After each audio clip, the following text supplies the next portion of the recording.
Hi, everyone. Good evening. Thank you for joining us. This evening's webinar is all about growing herbs. Welcome, everyone. Thank you for joining us this evening, taking a little time out to learn a little bit about one of my very favorite subjects. I love growing herbs, and I'm happy to share some things about herbs with you this evening. So let me kind of go through with you before we get started, the sound bites that I'm going to share with you tonight. We're going to start off with some more foundational things. So we'll learn a little bit about what is an herb, what makes a plant an herb, what are the different many uses. So Karen mentioned that I will share with you some uses that go beyond an ingredient in a recipe that you use for something you make to eat and enjoy. So we'll talk about some things that you could do with your herbs outside of that. We'll talk about different things in general to care for herbs and other growing considerations for herbs. Then once we get through some of that foundational information and general overview on herbs, I'll dive a little deeper on 10 herbs that I've selected to talk about. And I'm going to call them my top 10. They're ones that are kind of top in my heart and scattered throughout my garden.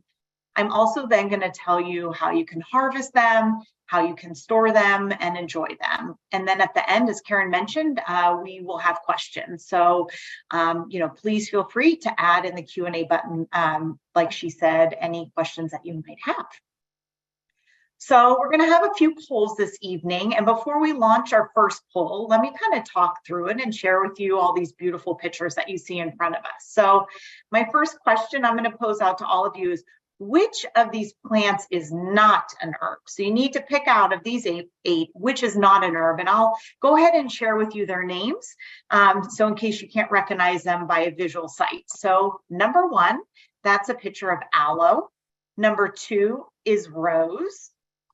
Number three is basil. Number four is thyme. Number five is borage. Number six, rosemary. 7 is yarrow, and 8 is mint.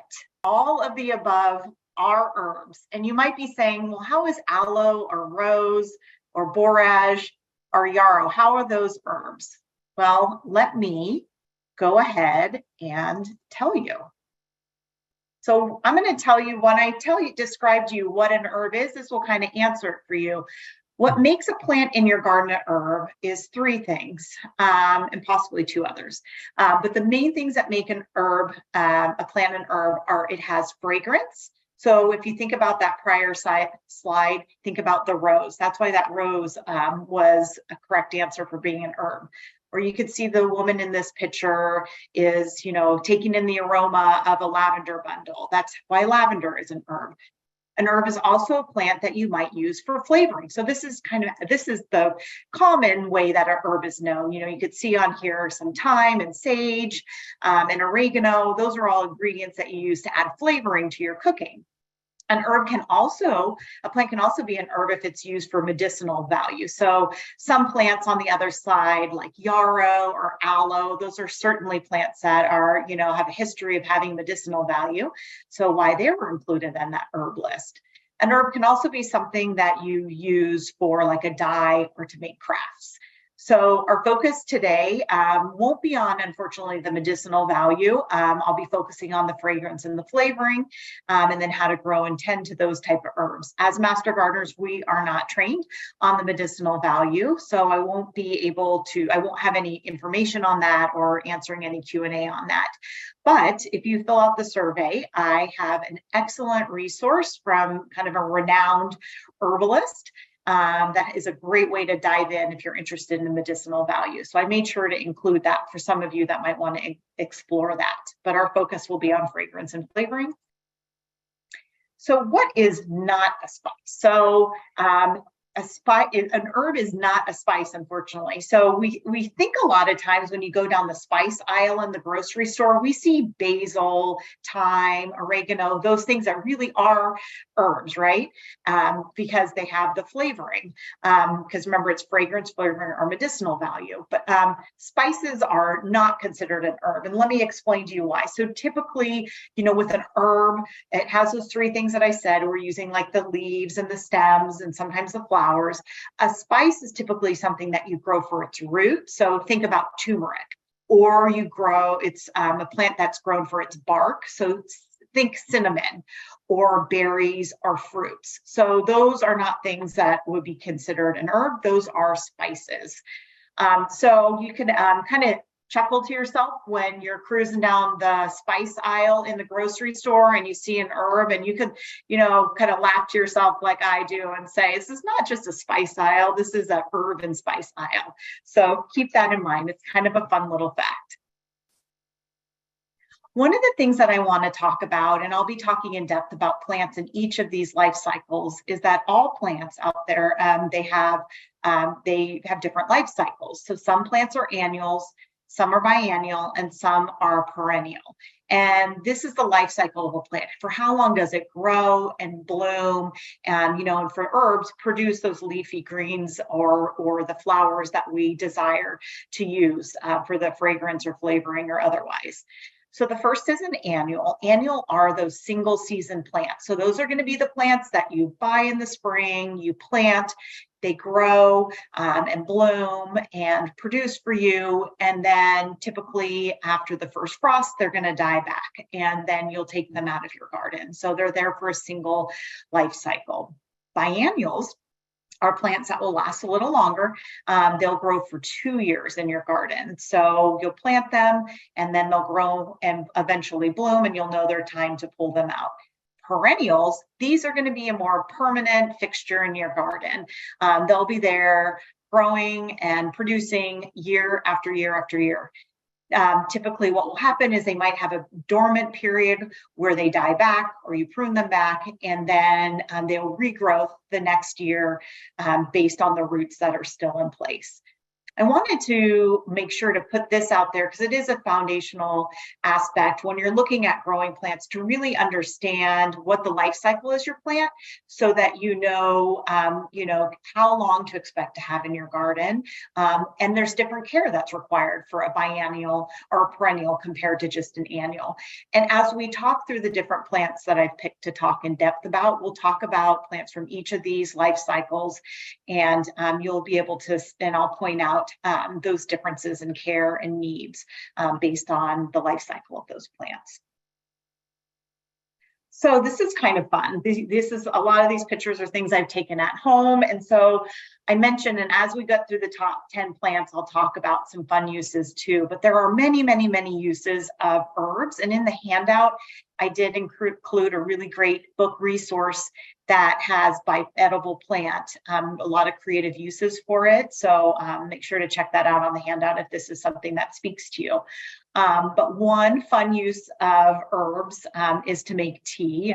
I'm drinking a little herbal tea that I made. I like to make a little cold brew, keep it in the refrigerator to sip on during the summer. And it's fun to use some herbs to make warm tea in the winter. So herbs are great for tea.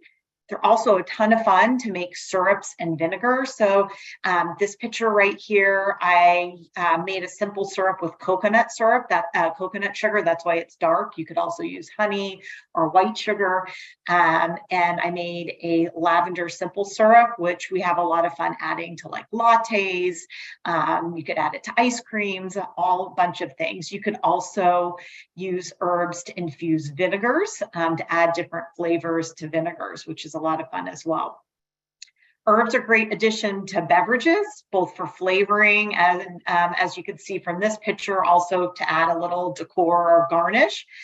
So it works well for mocktails and cocktails alike. So it's fun to grab something from your garden and make up a fancy drink for friends. It's also fun for decorative use. I have here some platters. I like to put all things edible. So we have some edible nasturtiums and some basil flowers, some other edibles on there. So they're fun for decorative use, whether it be on a platter or they're really beautiful in flower arrangements. I think one of my favorite arrangements that I made was with fennel and red clover and the blossoms from chive. So red, pink, green, and it was really beautiful, and it was just and all edible. So it's kind of fun sometimes to make a little arrangement of your herbs and bring, to a host or someone who, whose house you're going over to, and say, hey, you could enjoy this, and then you could also eat all of it if you choose to. So really fun to use that way. Herbs are also great for kind of more things that you can make. I don't want to say cosmetics, but different things that you could use, for your own beauty care or body care. Some things we love to make. These are some gifts that we make during Christmas time. We try to find things in our garden that we can make as gifts for friends and families during the holidays. So bath salts, a big favorites. I taught some teenagers how to make these as part of a self-care class that we taught. They're great to add your favorite herbs. And this particular one had lavender, orange zest, and rose petals that I had dried and kind of we processed. So super fun. Put them in little containers for gifts. Sugar scrubs are also great. This one had, I think it had lemon and lavender, and they're great to make essential oils out of. So you can infuse your oil, the beneficial properties out of a plant. This particular jar here has calendula from our garden. And we used, and I did another infusion where we did calendula and lavender, and we used that for hand creams that we made and lip balms. This is my younger daughter, Julia. She loves to make stuff like that with me in the garden. We're always she looks on TikTok and I look on, wherever I find articles, and we kind of find some fun ways to make different things. So, and all these containers I just found online, and a lot of them you could buy in bulk. So it's kind of fun to find new and interesting things to do. And the other wonderful use of herbs is that they are fantastic pollinators. So we all want our gardens to grow and things to pollinate and get all those benefits of our growing and the yields of crops we want. And pollinators, are fantastic to helping us along in addition to what we do as a garden. The flowers on herbs, the bees, butterflies, hummingbirds just love. You can see this hummingbirds feeding off a sage, this butterfly is feeding off some rosemary flowers, and this bee off some chive blossoms. So, that's one of the things that I just love going into the garden and, not only seeing, if you look at all these plants are all herbs, there's different textures and colors and sizes and shapes. And then, you're attracting these pollinators. So you get to hear the, hummingbird flying back, buzzing around you, and the bees swarming all around you, pollinating your garden, and the beautiful butterflies fluttering around. So it's super enjoyable. And obviously it's beneficial to your garden too. So there are some kind of foundational things and some creative things that you could do with herbs. Now what I want to do is spend a little bit of time just giving you some foundational things that might apply to caring for all herbs. And then I will get into talking through some specifics when we talk about the top 10. So if you've been to any of our webinars, you for sure have seen this slide. This is on repeat in all of our webinar programs, and there's a reason for that. These 4 foundations of success, soil, water, aeration, and sun, really are what we call good cultural care. If you can maintain these good cultural care, have the right soil for your plant, the right amount of water for your plant, the right aeration, whether it be in the soil or above the ground, giving your enough space around or between your plant, and the right sun, those things are really going to help your plant thrive and produce a lot of yields and hopefully be more pest and disease free. So let's talk about how that applies to herbs in general.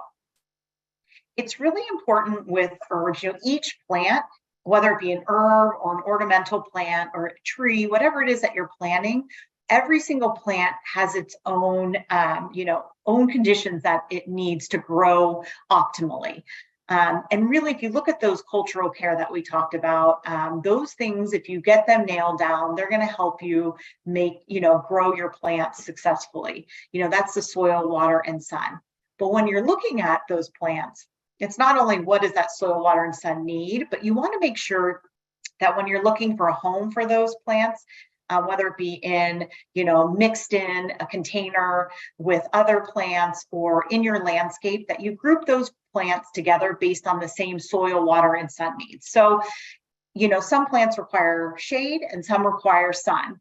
If you plant a shade plant in the sun, it's just going to not do well really quick. And the same thing, if you plant a full sun plant in the shade, it's not going to do well either. And the same is true with soil needs and water. So you really want to read that label on the plant when you buy it to understand what each of these needs are for your plant. So let's talk first a little bit about soil. As it pertains to herbs, most herbs thrive in well-drained soil.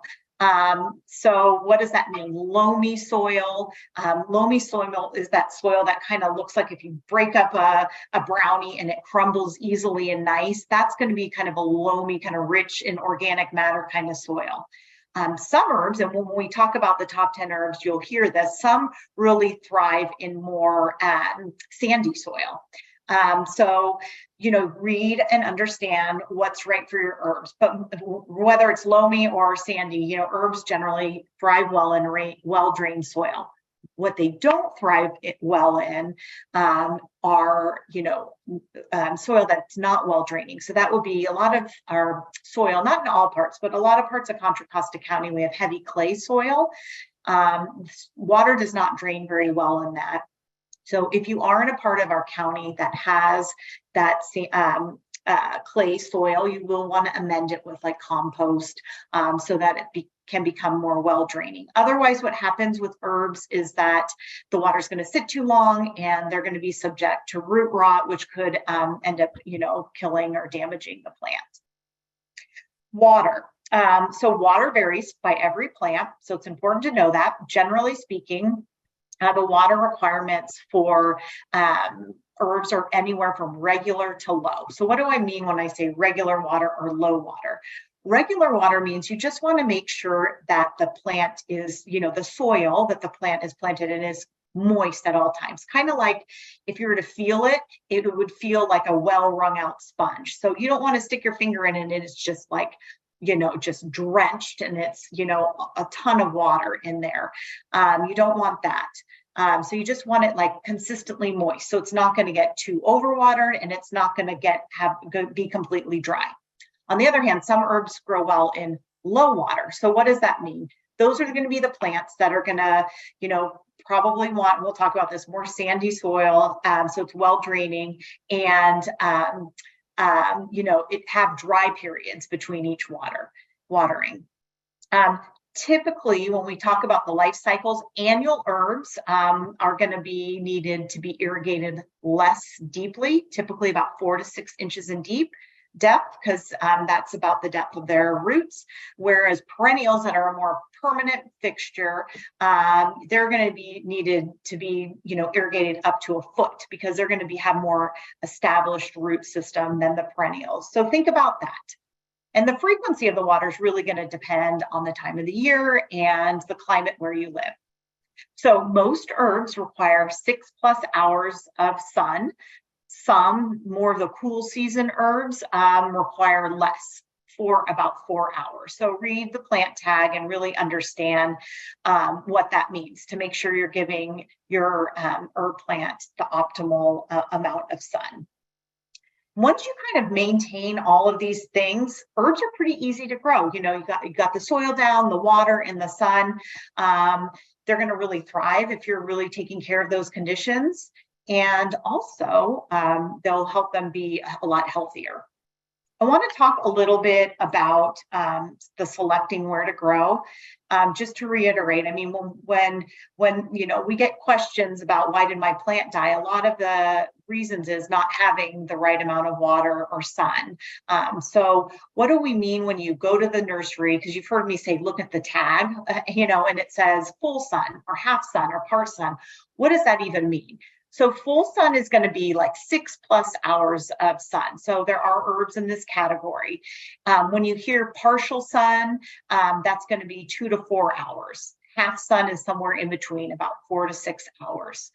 So it's something just important to kind of know, where you have, say at the most all sun, it's going to be 6 or more, part down to 4, 2 to 4, and then halfway in between is that 4 to 6. So just wanted to mention that. So if you are at a nursery reading a label, you'll be able to understand what that means from light hours. The other thing for caring for herbs are looking at what are some pest disease issues, pruning, fertilizing, and mulching that you might need to do. Fortunately, I'm here to share the very good news that most herbs are really pest and disease free, especially if you maintain those good cultural care, the water, soil, sun, and aeration. There are some pests, aphids or spider mites that are common with some herbs. And we do have a really great, I put it in the handout, but our University of California has a really great website called UCIPM, which stands for Integrated Pest Management. You can search on there by plant. So you could say type in rosemary, or if you know what the bug is or the pest is, you could type that in, or the disease, and you'll be able to pull up a quick sheet that will give you pictures of the pest. It'll give you tips on how to eliminate it. And, so it's a quick little one-page document. In the handout that I provided for those 10 plants I'm talking about that might experience some pests, I did put the name of the pest and the hyperlink to the IPM website. So that'll be there for easy reference for you.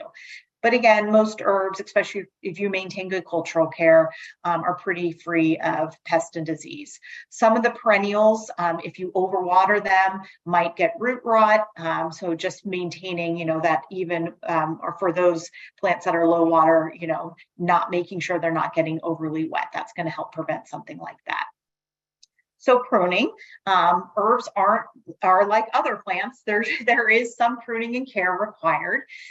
So let me just talk in general about it. And as we get through the specific plants, I'll talk about what that particular plant needs.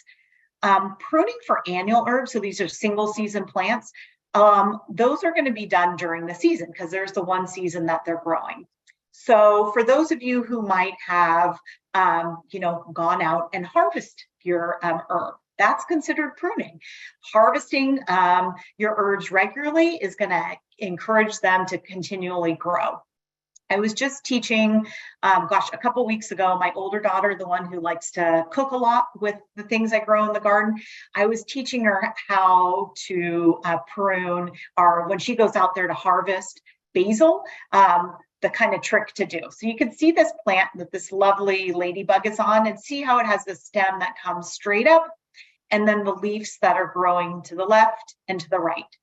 One of the ways to encourage an herb plant to grow bushier, and this applies to ornamentals too, is if you were to snip it right here, you will then encourage lateral growth. So when I told my daughter, when you go to harvest your basil, find the stem, how much you want, and go down and clip it off right above these two leaves.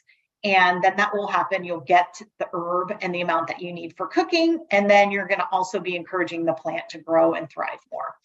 So harvesting is one way to prune annual herbs.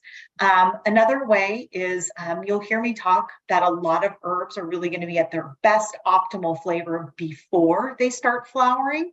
So when you go through your garden, if you start to see flowers develop, go ahead and cut the flowers off or prune it, below the flowers. That'll keep the plant growing and having the best flavor and taste. So that is another way that you could prune your annual herbs. Perennials do require a little bit more care. Typically in the first year, You're going to be kind of pruning and shaping that fresh, soft part of the plant, and then or to none, depending on the plant. And then the second year and beyond, it's going to require a little bit more pruning to keep the plant from becoming more woody. And when I go through talking specifically about some of the perennials I've selected to talk about, I'll illustrate and talk to you how to prune those so that you can understand the additional care that the perennial that's there in your garden year after year will require. Fertilizing, fortunately for herbs, they really don't require that much fertilizing. We really do encourage not using any kind of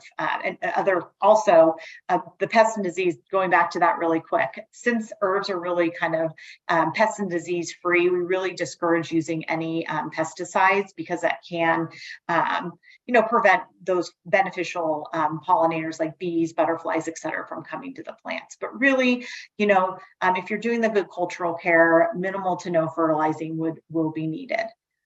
Mulching is a great way to conserve water and keep the soil cooler, maintain that right consistent water consistency and levels in your soil. There's a couple of different mulches that you could do. Compost. When I plan out my garden for the year, I always love to spread a top layer of compost around the plant. That really helps retain water, and it's going to give some, a slow release fertilizing almost to the plant year round. You could also use wood chips. I like using straw. Don't use hay, use straw. Adding a couple inches of that around your plant. You just don't want to put straw or wood chips, other types of mulch, right up to the stem of the plant. That can prevent some type of root rot. So just kind of space it away.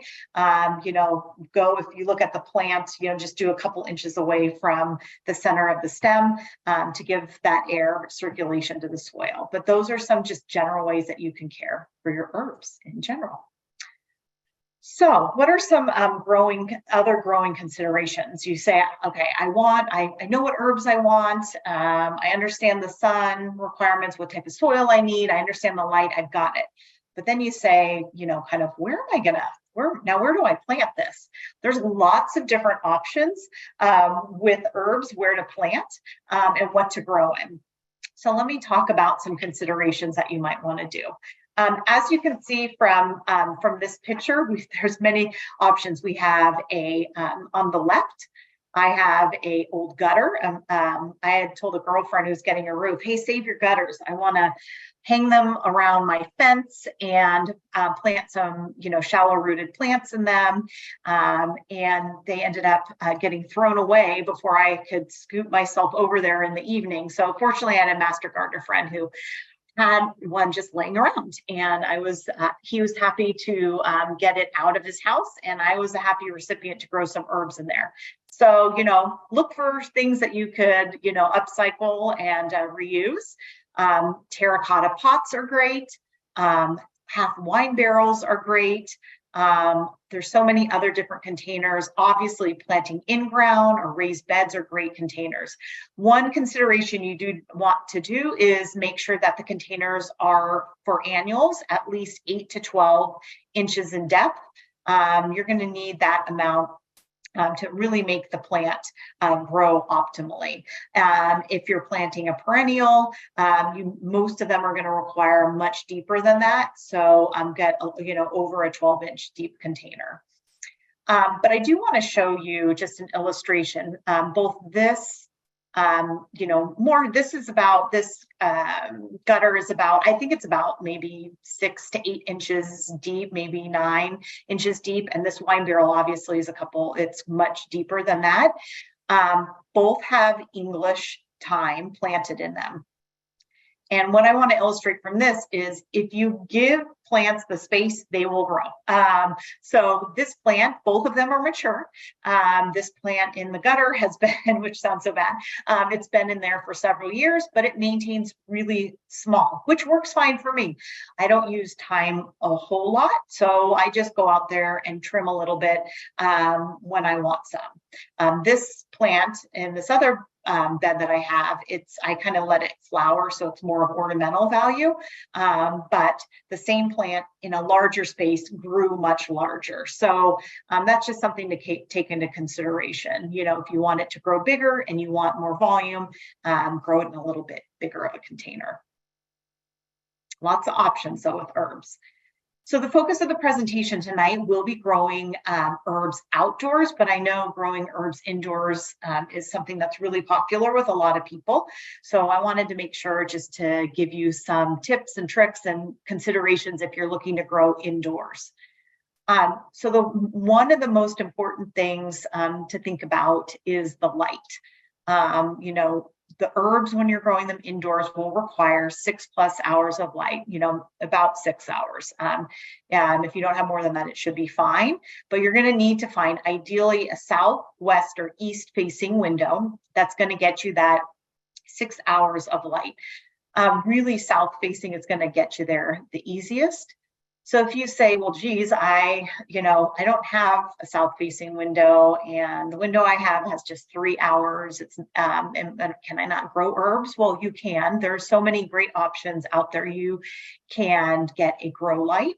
Grow lights are very easily, you know, something that you could buy, whether it be at the nursery or online retailers.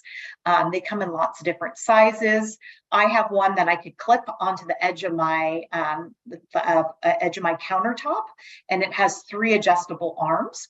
And so if you don't have enough light, grow lights are a great option.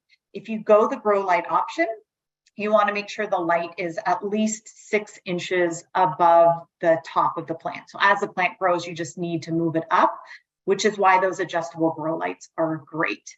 Also, you don't want to keep them on for more than 14 hours because every plant does require a period of nighttime, dark period. So a lot of the grow lights also come on timers. So it's super, you can pick how many hours you want. Maybe you get 4 hours of light, so you just need it for, another, 2 or 4 hours. You could choose. So grow lights are a really great option.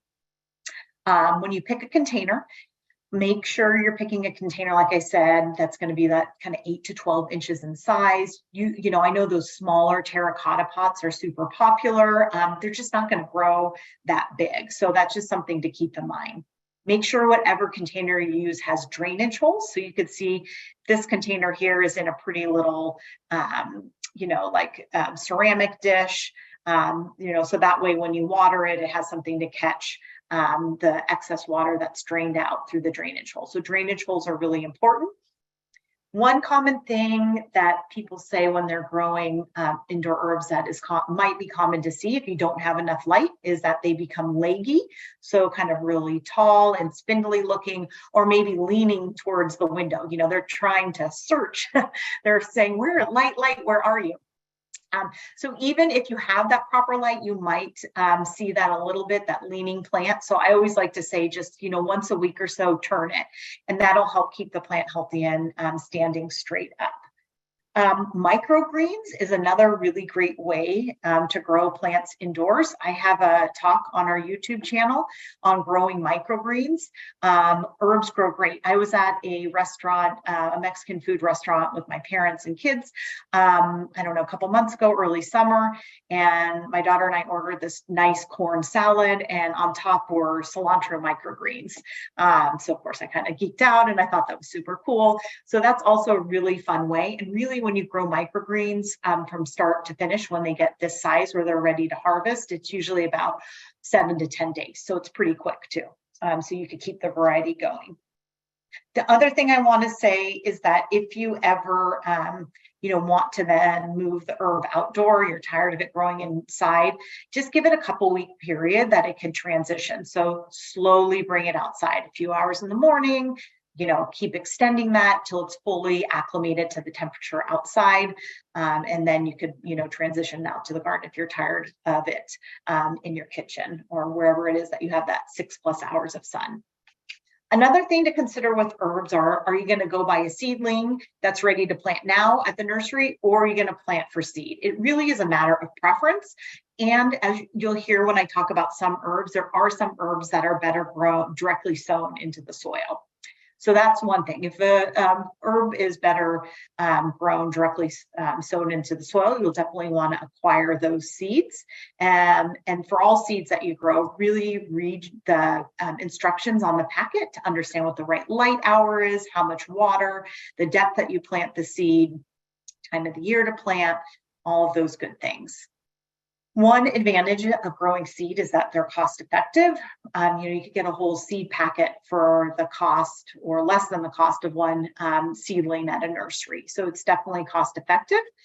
My husband might argue because of all the time that it takes and the water that it takes, et cetera. But, it's fun if you're into that. So also one of the things I think is really great about seeds is that you have access to unique varieties. So a nursery is going to sell, those varieties of herbs that are really common. There are some herb specific nurseries that you're probably going to get more variety, or if you're really chummy with your nursery worker, they might be able to special order them for you. It's always worth asking. But in general, with seeds, you can find a lot of different varieties. So that is kind of unique if you're looking to try something different. Time commitment to grow, if it typically depends on the herb, it will take a couple months from start to when the plant's ready to grow from seed. So if you're looking to plant, say basil with your summer garden, and you're doing that in April, you're going to need to start your seeds indoors in February. So that's something to think about. Do I have the time to invest in that?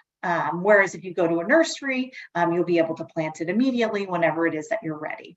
So the seeds, it does take a little bit time longer to harvest, especially if you're, picking, I'm going to direct sow it versus buying a seedling. Whereas if you go to buy the seedling at the store, it's ready immediately. So those are just some things that food for thought to think about if you choose seed or seedling. If you go to buy a seedling, remember this model: start small, grow big. My husband and I have had this ongoing conversation, and this is a slide I pulled from our Growing Gardeners program, which is our free beginning gardeners program that we hold several times during the year. It's very easy to get carried away to see that, 1 gallon, sometimes 5 gallon tomato plant, in the spring that has fruit on it and it has flowers. And you're like, yes, that's what I want for my garden. Well, the problem with that is that the plant is already pushing all of its energy into fruit and flower development. If you opt for that smaller one, when you plant it, it's going to be putting all its energy into growing a really, really healthy, robust root system. That's going to uptake more water, nutrients as your plant grows, and then flowers and fruits. So I used to like to use this example. I brought over to my dad one time this little tiny basil plant. This is actually large leaf basil, which is my very favorite variety. It's so prolific and it's very easy to propagate from seed. And I noticed it sitting on his patio the next visit. And I said, what's wrong? Why aren't you planting this? And I think he kind of thought it was wimpy and wasn't going to do anything. I was, trying not to be offended, but I said, just trust me. Just plant it. I kind of might have hovered over him a little bit and forced him to plant it right there, And, but this is what that teeny little plant that he had no faith in, it grew. Look at how big. If you start small, it's going to establish that root system. Now, I would say with this pot, in the hot summers, you probably want to put it up off the concrete. That's going to get the soil probably too hot. You're going to use a lot more water. But this one plant with, you can see it's on a drip system, given the right sun, the right soil, the right amount of water, it's going to grow and thrive quite large. So start small and then grow big. All right. So we've got a lot of our foundational information away. I'm ready to talk about my top 10 herbs that I picked to share with us tonight. These are kind of my own, favorites. You are welcome. The options that you could choose to grow as far as herbs are endless. So I told you we're going to break it up by a life cycle. So annuals, again, these are single season plants. You'll plant them, they'll grow, thrive, and then you'll take them out of the ground.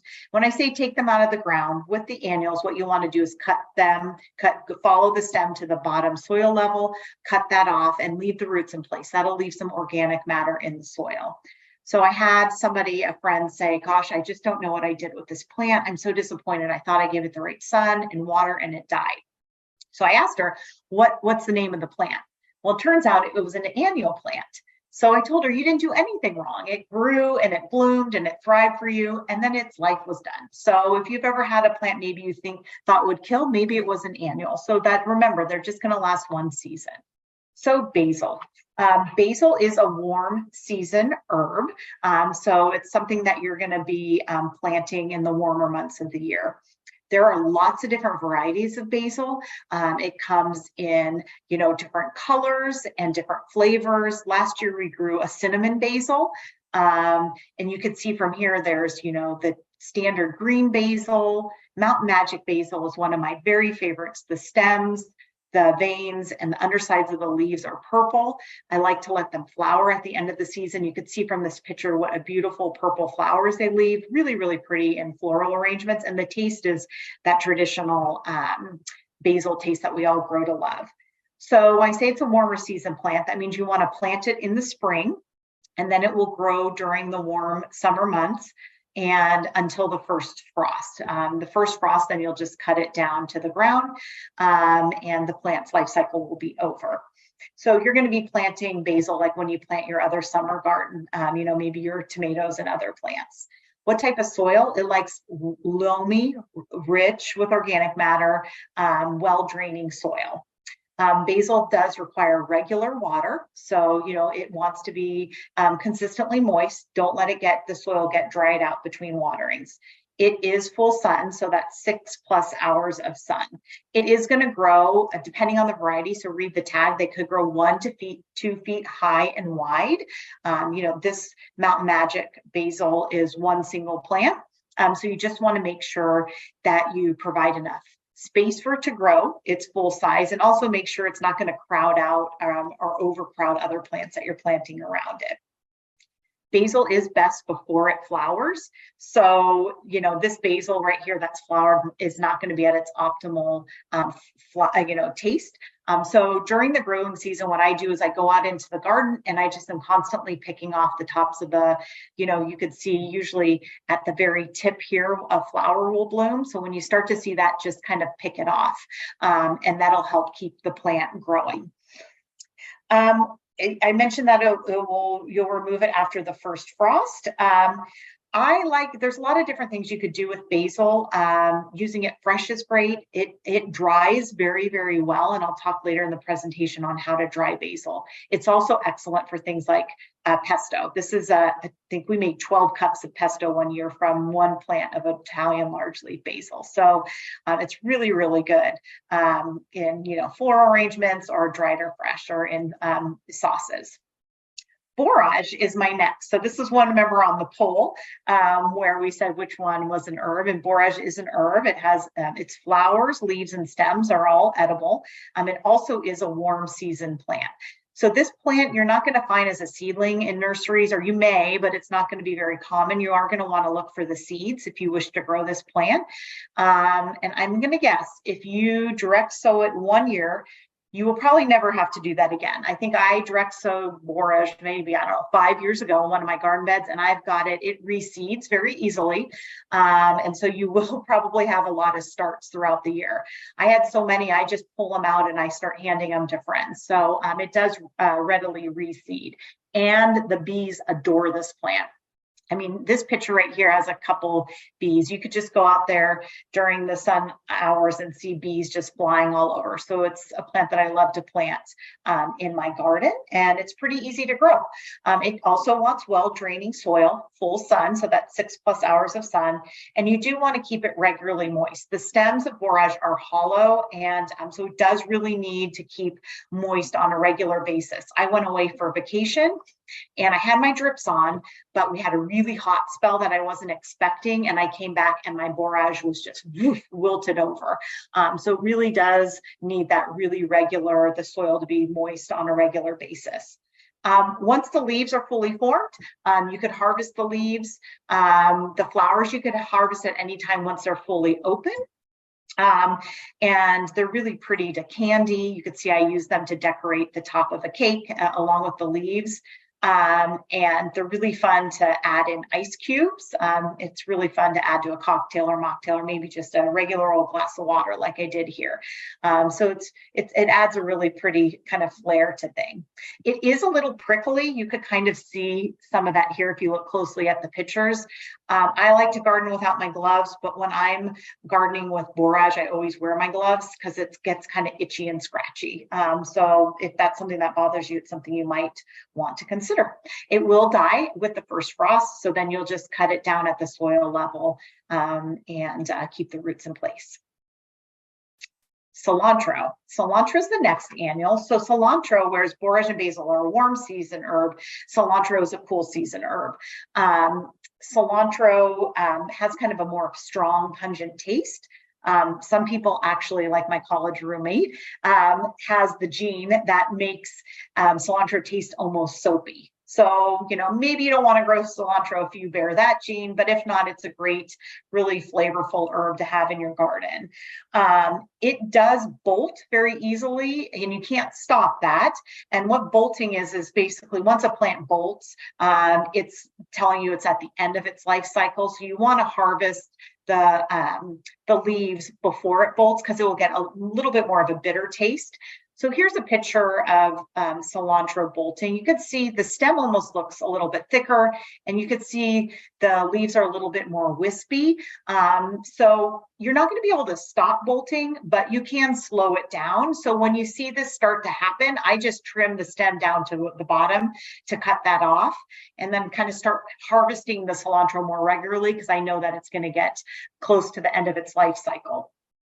Behind this bolting of cilantro, cilantro that I bought that is slow bolting. So I would recommend if you're going to grow cilantro to look for the slow bolting variety. It is cool season, so it's a great plant to plant in the fall when the weather is still cool. You can either plant a seedling you buy at the nursery, or it is something that is easier to direct seed into the soil. So if you're direct sowing anything in the soil, the key is moisture. That seeds need water to germinate. So just make sure to keep all the time until it gets to its full size, and you could back down to regular water and keep that soil moist at all times.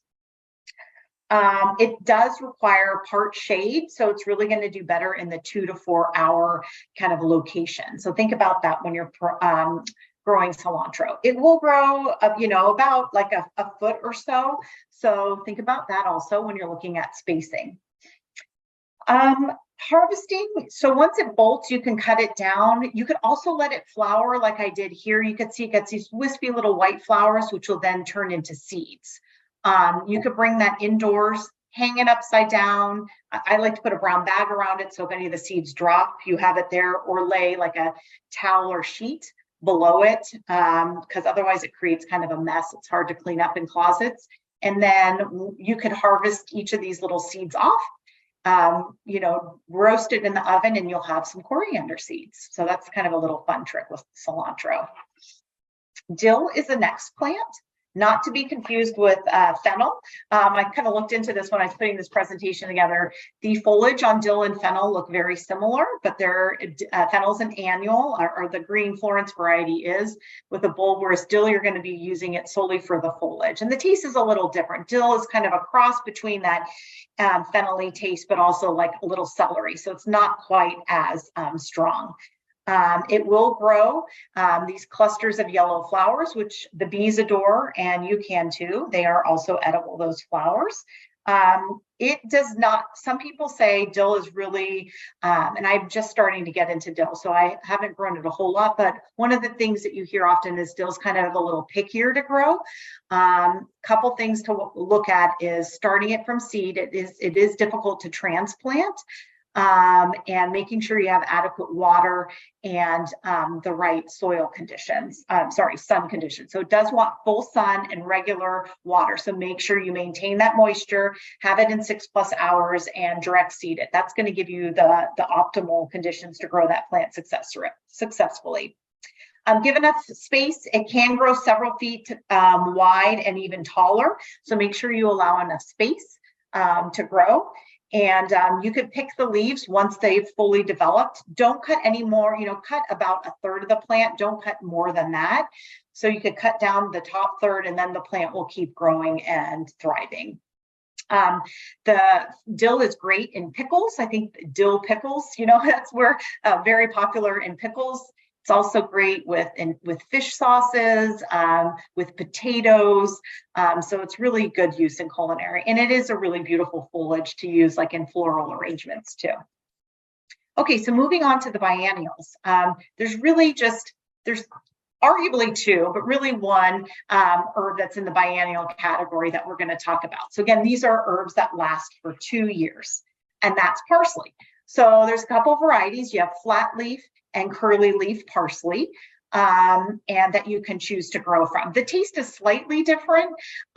Flat leaf parsley, they say it has a little bit kind of more bold, if you want to say. Parsley is not bold, but it has a little bit stronger of a flavor, and it retains its flavor a little bit better when you're cooking it with heat, like for culinary use.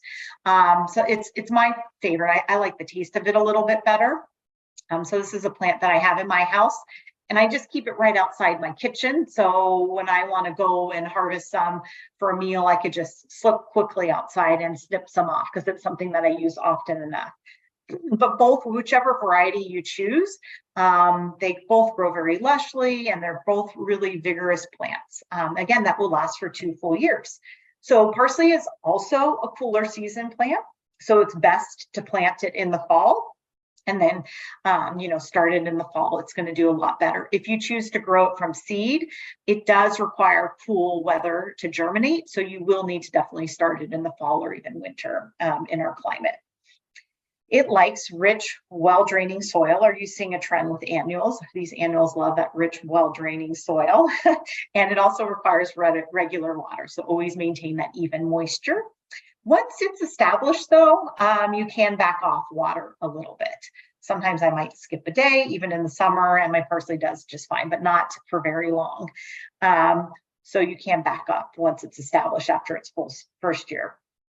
Parsley, they say it's full sun to part shade. I would suggest, just in my experience, that 4 to 6 hours. I wouldn't do more than 6 hours, because full sun is 6+ hours. I have noticed my parsley is probably, it gets like good morning sun and afternoon shade. But during really hot days, it sometimes gets sun scalded where the edges, the margins of the leaves get it looks burnt or dried. So that's why I really think keeping it in kind of that 4-hour time period is you're going to get, better results from parsley. So when you harvest, pick it anytime. Once the leaves are about, 6-8 inches big, lush and green, you can harvest them. What I like to do is harvest them kind of around the edges, and then because that tends to kind of be the older growth, and then it kind of is falling over. So I kind of, to keep it upright and keep it growing lush, I like to just trim around the edges and grab that, and you'll just cut it down to the soil. And with parsley, it's great. I trim up the leaves and the stems, so both of those are great. You will know that it's finished with its 2-year life cycle once it starts to flower. So it'll, grow and produce the leaves for the first 2 years. Sometime in the second year, it will shoot up like white flowers. It's bolting, then it's the end of its life cycle. So you could just trim it down to the base and harvest what's remaining. You can dry parsley, in my personal opinion, and I've read some articles that kind of back this up a little bit. It does kind of lose a lot of flavor when you dry it. I mean, all herbs lose flavor when you dry it, but parsley seems to be more so. So I like just to use it fresh. But again, you could dry it and see if you like it. And yeah, definitely harvest it before it flowers, and it will have a less bitter taste. Okay, so that was our one biennial. Let's talk about the perennial. My very favorite perennial first. So chives are super popular in our family. We love them. We love them for the taste. If you like that good oniony taste, It's not as pungent as like a red onion, the onion bulbs. And it's also gentler on your stomach too. So if onions kind of give your body a problem, chives are a great alternative to get that same flavor. But they're just a really super reliable herb to grow. And it's a perennial, so it keeps on going and going. I have this chive in a pot, and I have another chive in a raised bed that I've had growing there for, I don't know, 5 years or so. My daughter and I grew a bed at a local community garden. This is before I was a master gardener, so it must have been 6 or 7 years ago. They have us take out the plants at the end of the season. And so I knew my onions had much more life than a summer, my onion chives. So I dug them up and I separated them and I planted them in a couple containers, and they're still growing. So they really, really are reliable. And we kind of have a joke at our household that I joke with the kids, they put it on everything. Like, would you like a bagel with your onions? Or would you like eggs with your onions, with your chives? I mean, they put them on everything. So it's pretty versatile, good pop of flavor. Chives do tend to go dormant in the wintertime. So you'll see they're growing and thriving, and all of a sudden you're like, oh wait, I harvested it and they're not growing. Is it dead? What's going on? That's okay. That's pretty normal. And then come the next spring, they'll start growing back again. So that is very typical of chives. There's 2 different types. There's onion chives. They're called regular chives. I like to call them onion chives because they taste like onions. And then there are garlic chives. So those they kind of look similar, but let's see if I could zoom really quick. If I zoom, you can see onion chives are a little bit round. And if I scroll over to the garlic chives, you could see especially here, and look at this, they're completely flat. So they do, onion chives will have a pink flower, where garlic chives will have a white flower. So when they're flowering, it's easy to tell them apart. But you could tell by the shape of their leaves. The Adaptive Learning Center, which is a community garden I work at, they grow regular onions and regular chives. And it's a fun exercise that I've done sometimes with the folks that garden in that garden to say, how do we tell which is an onion and which is garlic? And it's the same thing with a real clove of garlic and a real onion, is that onions will have the round leaves and garlic will have the flat. So that's kind of a way to remember it. You want to plant it in the spring, and then make sure to have enough space for it to grow 12 to 8 inches in width and height. It is a good choice for a container because it does tend to spread. So you might need to either just maintain, if you plant it either in ground or in a raised container, you might need to separate it every 3 to 4 years or not. So that's just something to, think about. That's why I like to plant them in containers, but they do well in my raised bed too. They also like average, kind of regular, well-draining soil. And actually, they're not really picky. They could even take a little neglect, which, hey, I mean, we all need a plant that can take some neglect. So, if you forget watering for a couple of days, chives usually are going to stay strong with you and do well. The only pest that really is more common with chives, and I've gotten in a number of years, are black bean aphids. They literally look like the teeny little black beans. So the aphids that you might see like on your rose shrub might be like lighter colored. These are definitely black. So, and sometimes you don't see any, and then the whole entire plant's infested. And you can't really easily spray them off like you can other types of aphids. If you get black bean aphids, don't worry. Just trim the plant down to the ground, maybe leave like an inch or two. You could try spraying it off, but usually it's going to be too late. And then it will grow back the next season. Again, like I said, I've had it happen a number of years, and my plant year after year is still growing and producing. Let's see what else. Sometimes they might get a little bit dry or yellow. You could see this plant has a little bit of yellow. You can maybe give a little bit of nitrogen fertilizer, but usually it's not necessary with chives. You don't need to remove them. It's a perennial. So again, it will grow year after year. You might just need to divide them if they get a little bit large. Some creative uses for chives. Remember in the beginning, I said herbs are great for infusions. I love making chive vinegar. This is a fun thing we did with the same community garden I was talking about earlier. it's a good idea to cut off these flowers before they seed, so then they don't, reseed in your garden unless you want them to. But I love just clipping them off, saving them, and then putting this is a just white balsamic vinegar, and I just put it in the mason jar, shake it, and I do that for about a week. And then I strain it and put it in another mason jar. And you have this white balsamic vinegar will have a really nice chive flavor. They're also excellent to cut up and put in like butters, or as I said, my kids put it on every single dish. It's to them like, ranch dressing is to other people for dipping. Okay, the next perennial I'm going to talk about is oregano. There's over 20 different varieties of oregano that you could choose from. So many different varieties. It is a really kind of beautiful plant, and you could, plant it in containers or in the ground. It does tend to spread, or it will spread. I planted it originally, so it is a good choice for a container.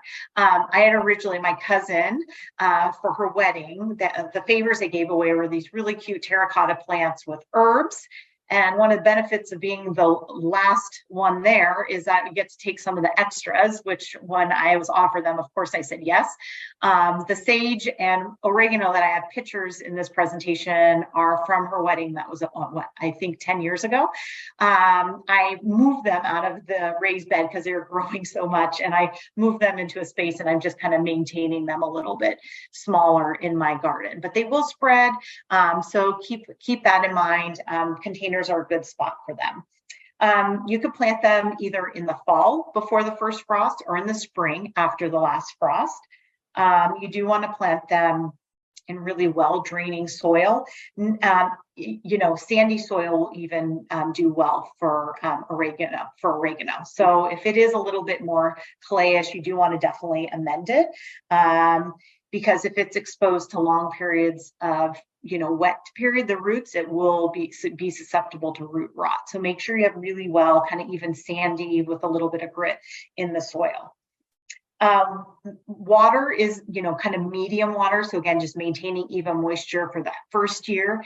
After that, you could back off, and it's a low water plant. So, and it's considered drought tolerant, which means, it can go all the way dry between watering. So that's nice too, to have a plant in your garden that's there year after year, that's going to be on the low water side. So I mentioned in the beginning that some perennials are going to have a little bit more pruning requirements. So oregano is one of them. You're going to want to cut it back in the first year, just kind of snip it off to harvest it and to shape it how you want. That second year and beyond, I do recommend once in the spring and then another time in the summer to kind of prune it back like about a third. So then you could use whatever's growing fresh or dry it. So when I do that, I usually then just I'll explain how to dry plants, but I dry them. That'll help keep the plant growing and thriving, looking really healthy and lush, and also make sure you'll be able to prune it then before it flowers. The taste isn't as good as with other herbs once it flowers, but a lot of times I let a big part of the plant, you could see if this is a large plant, go to flower because the pollinators love it. So that's just something to do. And it is very good, both dry or fresh. Rosemary. Rosemary comes in a couple different varieties. There's either the upright variety, which you could see here, or the prostrate variety, which will kind of fall down over a container in this example, or maybe a hillside, or a terrace or a wall. So there are two different varieties that you can choose from. The flowers, the bees love them, and the flowers on rosemaries are also edible. So these kind of prostrate varieties are really great to you could shape them into a topiary, you can make them into a hedge, you could even use them as basters when you're barbecuing, or soak them in water and use them as skewers for barbecuing. So rosemary has a lot of versatile uses, in addition to harvesting the herbs, which you could use dry or fresh. So plant in the fall before the first frost, or before the first frost, or spring after the last frost. You do want more sandy soil. So I mentioned root rot with oregano. Rosemary is even more particular about that. So really sandy soil is going to be the best for that, because if soil becomes compacted or it's exposed to that water for a long time, it is going to not do well. It is drought tolerant once it's established. It wants full sun. It is very sensitive to full dramatic pruning. So that first year, kind of gently trim back some of the soft green stems. And then and you want to, you could do that throughout the growing cycle. In the subsequent years, late spring and summer, kind of more regularly prune it, about a third of its shape. That'll help kind of keep that lush growing and help prevent it from getting woody. Don't ever prune it. If you prune it all the way down to the wood, the fresh green is not going to grow off the wood, or it most likely won't. And it could cause health problems with the plant as well. Sage is another great herb. It's very popular, very earthy herb, and the pollinators love it. It comes in a lot of different colors, foliage. You have kind of your standard green-gray foliage that you could see in this plant in my garden. It also comes in purple, variegated, and there's a tricolor sage that it looks variegated with like a blush color through it. So super beautiful plant. Really lots of different colors for the flowers as well. You want to plant that in the fall or spring, like the other perennials I've talked about. And it does need well-draining, kind of loamy soil to thrive. It also will be, subjected to root rot if it has prolonged exposure to really wet conditions. So make sure that soil kind of dries out for sage between waterings. And once it's established, it is considered drought tolerant. It does like good circulation. So, as the plant starts to grow, you might want to think about, when you're pruning it, look for, different stems that you could cut to the ground to help, kind of aerate it out so it's not quite as dense. That's going to help with sage as well. And so, during that first year, you could prune it as you harvest it. And, like I said, maybe create some more space for aeration. That second year, you want to trim it in the spring. And because a lot of times it'll really start to get too dense. So you want to do that during the second year for sage, kind of trim it down. When to harvest, you could harvest throughout the year when it's growing its leaves. And like most herbs, it is going to be better to harvest before it flowers. And the flowers are really beautiful for ornamental use. They're excellent plants to choose dried or fresh. Really popular, you see in a lot of shops, is making like these sage, burning sage. So if you have a lot of extra sage that you're growing in your yard, you can make these sage bundles. They're said to be like a purifying and really cleansing, and they attract positive energy. So if you have a little bit extra, you can make it in your own garden. English thyme is the last herb that we're going to be talking about. There are 20 different varieties of thyme that you could grow as a ground cover, and there are over 10 varieties that you could grow for culinary use. They come in different, foliage colors. As you can see here, there's variegated thyme. They come in different, shapes, flavors. This particular one is lemon thyme. There are other flavors of thyme that you could grow as well. So they're really a great variety, and they're really beautiful as ground cover too. They spread really nicely. They have a nice scent in your garden when you're walking over them. So really pretty for both culinary use and also a beautiful addition in the landscape, especially if you're using for ground cover when they flower. It's really pretty not only to have that soft foliage with the good scent, but the beautiful flowers as well. You want to plant thyme in the fall before the first frost, or in the spring after the last frost. And you also want well-draining soil for thyme. Once established, thyme is a low water plant, so it will be successful growing if you let the soil dry between waterings. It can get, depending on the variety, it can get about 4 to 12 inches in height and width. So do read the instructions to see how much space you need to provide that plant in your landscape. It will, anywhere it touches the soil, it will root, so it will spread. So you can kind of see that here, the plant dip down and touch the soil. So now it's going to begin spreading out that way. And it's done that over here too. So that's just something to think about. It's a really good addition to a container to help contain that, or you just need to kind of prune it out to keep it to the right size and shape that you want. In the spring, cut back the foliage by about 1/3 to keep the leaves growing, and you'll be able to do that before it flowers. And it'll also keep it less woody. During the growing season, you could do light pruning, so just pruning off what you want to use fresh or want to dry. And it is a pretty pest and disease free plant, which is always a bonus for us gardeners. One less thing to have to worry about. It will, as I mentioned, same with the other plants, it is best to harvest it before it flowers. I love the flowers on time. They're a little bit small, so it's not one you really use for arrangements, but they're really pretty. So I sometimes just like to leave some to have that flower in your garden. So that is time. Okay, harvesting and storing. I'm going to be fast because I know we need to have time for questions. I mentioned a lot that you want to make sure to harvest before flowering. So that's going to be the optimal time to harvest all herbs. But you can allow some to stay in your garden for that interest to having the flower and to attract the beneficials.